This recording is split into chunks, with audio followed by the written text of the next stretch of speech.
नदी के किनारे एक बहुत बड़ा पेड़ था। इस पेड़ पे बहुत से पक्षी रहा करते थे। एक दिन एक बूढ़ा गिद्ध वहाँ आया और पक्षियों से बोला कि क्या वह इस वृक्ष के खोल में रह सकता है। सभी पक्षियों ने बूढ़े गिद्ध की आयु को देखते हुए उसे वहाँ रहने की इजाजत दे दी। वे अपने हिस्से के भोजन में से भी कुछ भोजन उसे खाने को दे देते थे। बूढ़े गिद्ध को बहुत अच्छा लगता था। वह मन ही मन सोचता, ये पक्षी कितने दयालु हैं।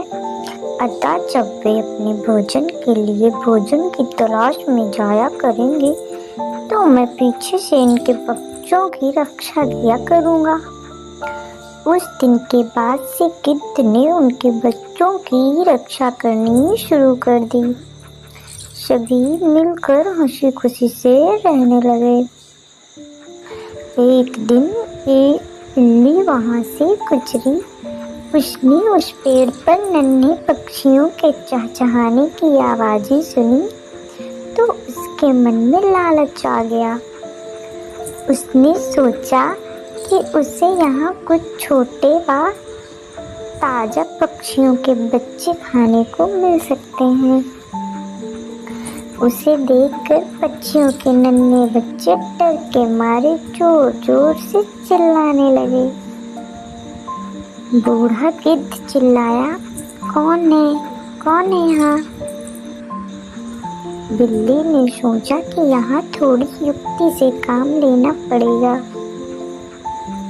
वह बोली, सुप्रभात जी गिद्ध जी, मैं बिल्ली हूँ। बूढ़ा गिद्ध बोला, हाँ, यहाँ से चली जाओ वरना मैं तुम्हें खा जाऊंगा। बिल्ली बहुत चालाक थी। वह बोली, गिद्ध जी, मैं कुछ कहना चाहती हूँ, आप मेरी बात ध्यान से सुन लें, उसके बाद चाहे मुझे खा लीजिएगा। गिद्ध ने सोचा क्यों ना उसकी बात सुन ली जाए। बिल्ली बोली, मैं गंगा नदी के तट पे रहती हूँ। मैं बहुत ही धार्मिक विचार रखती हूँ। मैं गंगा नदी में स्नान करके आपका आशीर्वाद लेने आई हूँ। गिद्ध बोला, मैं तुम पर कैसे विश्वास करूं? तुम मांस खाने वाले प्राणी हो और यहाँ पे नन्हे नन्हे पक्षी रहते हैं। जाओ जल्दी से यहाँ से भाग जाओ। बिल्ली ने उत्तर दिया, गिद्ध जी, मेरा विश्वास कीजिए, मैंने जानवरों का मांस खाना छोड़ दिया है। यहाँ गंगा नदी के किनारे चारों ओर हरियाली है और ढेर सारी वनस्पति है। मैं केवल हरी सब्जियाँ और फल खाती हूँ, इसी से अपना पेट भरती हूँ।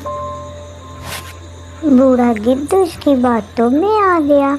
उसने उस पर दया खाकर वहाँ रहने की इजाज़त दे दी। कुछ दिन तो सब कुछ सही सलामत रहा, किंतु बिल्ली अपने ऊपर काबू नहीं रख सकी तथा उसने प्रतिदिन एक के बाद एक करके नन्हे पक्षियों को खाना शुरू कर दिया। बूढ़े गिद्ध को इसका पता ही नहीं चल पाया। बहुत जल्दी पक्षियों ने देखा उनके नन्हे बच्चों की संख्या कम होती जा रही है।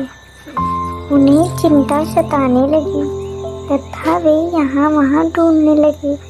चालाक बिल्ली ने स्थिति को समझ लिया और सोचा कि अब वह पकड़ी जा सकती है, इसलिए वो वहाँ से भाग गई। अपने बच्चों को ढूंढते हुए जब पक्षी बूढ़े गिद्ध के खोल के पास पहुँचे तो उन्होंने वहाँ अपने बच्चों की हड्डियाँ पड़ी देखी।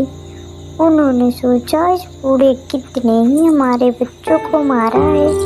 अतः वह गुस्से से भर गए और सबने मिलकर बूढ़े गिद्ध को मार डाला। बेचारा मासूम गिद्ध अनजान बिल्ली पर विश्वास करके अपने प्राणों से हाथ धोना पड़ा। इसीलिए हमें कभी किसी पर भरोसा